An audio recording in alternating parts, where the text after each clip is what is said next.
Hello guys and welcome to Motorbeam. We are here to take a first look at the Tata Motors e-Vision, which is right behind me. This is the latest car that Tata showcased at the Geneva Motor Show. So let's take a quick look at the car. Alright, so let's start with the exteriors of the car. And let me just say that it looks stunning in its current form. Starting from the front, you've got these really slim and smart looking headlamps, which of course are LED, and the grille starts right from the tip of the headlamp and goes all the way to the other side.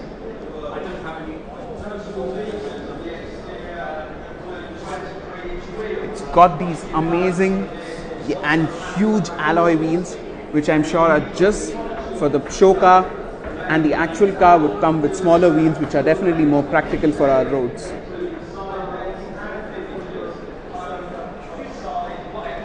Moving on to the sides, gets these rather smart, however a bit unfunctional outside rear view mirrors,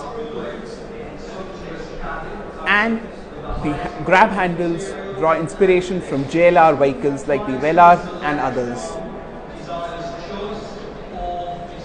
Of course, Tata wants to show that they want to get into the electric vehicle space with this one, and hence this is called the e-Vision, and it proudly gets the EV badge here.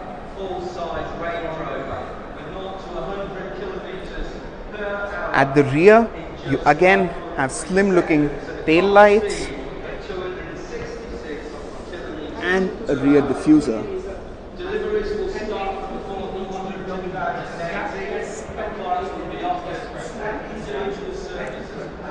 I will just try to show you different angles of the car.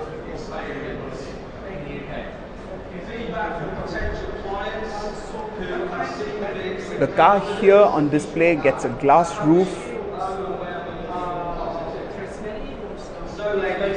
You can see it from here. It's a full glass panoramic roof, and the interiors look rather interesting too. And just like that, we are inside the car now. The interiors are unlike any Tata ever seen before and draw huge inspiration from JLR products and even Volvo because of their minimalist nature. Looking at the steering wheel, it is well contoured and is a flat bottom unit with wood and piano black inserts.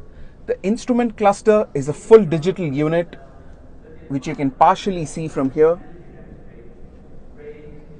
The central air vent is rather slim on this concept car, and it just gets a few buttons for the hazard lights, the glove box, the media, and the drive modes.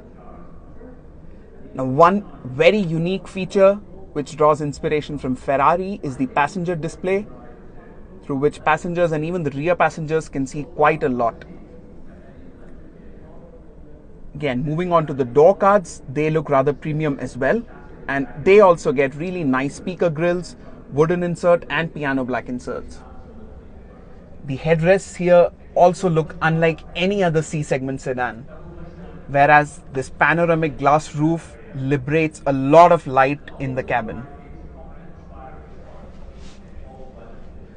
So checking out the rear seat space, there's quite a lot of leg room here. My feet are very comfortable.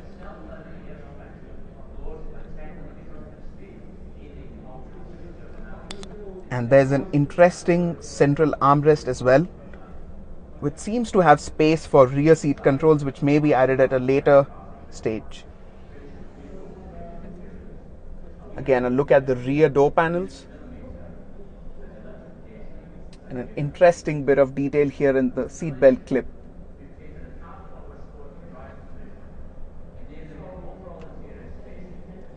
To improve the sound experience, Tata seems to have added a speaker at the top of the roof as well.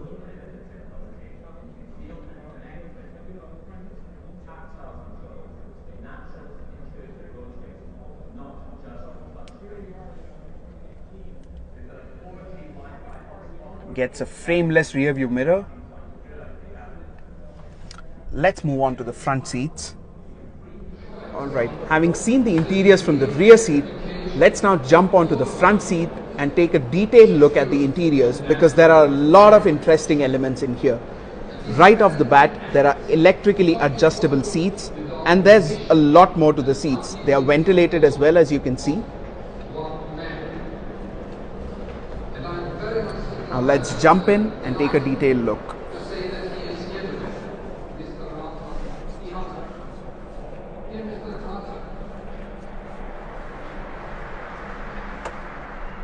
So here is the instrument cluster in a lot more detail. The graphics look rather nice and funky. Has paddle shifters, cruise control buttons around here, and the volume buttons around here. The center console is what is really interesting.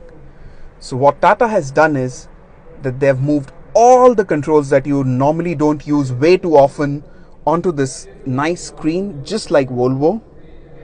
So the seats get massage function, the aircon controls are in this screen, and all the media controls are of course on the screen as well.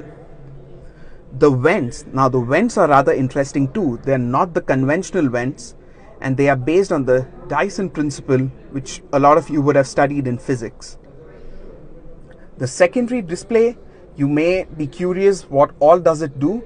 So it can show you all the information that you don't normally need while driving. So it can show you the navigation details if the passengers want to take a look at it and guide you. It can show you the music information, your social media feed, the weather information, and a lot more information. So it really opens up quite a lot.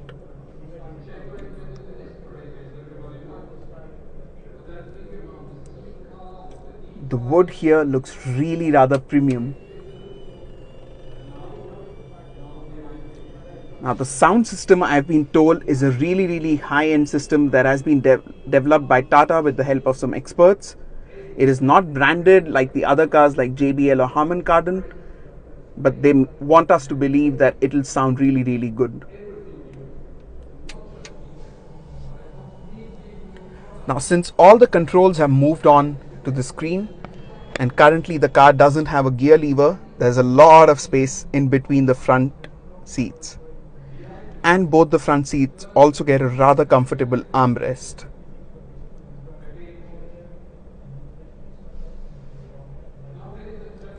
So guys, that is all about the interiors. Alright guys, that's it for this video. It was a quick first look at the Tata Motors e-Vision. If you like this video, press that thumbs up button and subscribe to Motorbeam for more such videos coming from the Geneva Motor Show pretty soon.